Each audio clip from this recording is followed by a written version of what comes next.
Well, another senseless loss to gun violence. A 7-year-old boy shot and killed this afternoon in Chicago's near West Side neighborhood. When officers got to the scene, they found that child suffering from a gunshot wound to the chest. The shooting prompted a near immediate response from Police Superintendent Larry Snelling and Mayor Johnson. Nate Rogers has more. Yeah, absolutely, Dawn and Scott. This is a tough one. This is the second time in 3 weeks that a kid under the age of 10 years old has been shot in this neighborhood. Both of these shootings happening 1 block apart. Now, in this latest incident, the kid was 7 years old, shot in the chest. He was actually transported to the hospital by CPD in their own squad car. Unfortunately, he did not make it. As you just mentioned, Superintendent Larry Snelling and Mayor Brandon Johnson saying enough is enough. Crime tape, a car window shattered, and a 7-year-old no longer alive. This 7-year-old was exiting his apartment, going to visit a neighbor right next door.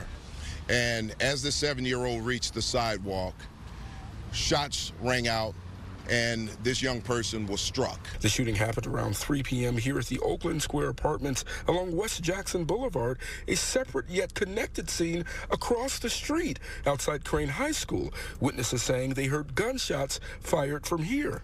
And I can tell you that the weapon that was used to kill this baby are illegal and have no business on the streets of Chicago or anywhere else for that matter. We should not have to live like this, to fight for our kids to come out and have a good time for the summertime, anytime. Neighbors say shootings have been rampant for some time. This latest shooting coming just 3 weeks after 5-year-old Ray Ware was killed 1 block away from this latest scene. That killer still unidentified. When my sons rode their bikes, we had this conversation repeatedly, my wife and I, about which routes they can take. This is a fear that we have been dealing with this in this city for generations now. Detectives spent many hours on scene speaking with witnesses and obtaining surveillance video. Every resource that we can get from the mayor's office, which is being provided, we're going to saturate those locations with all of the resources that we can.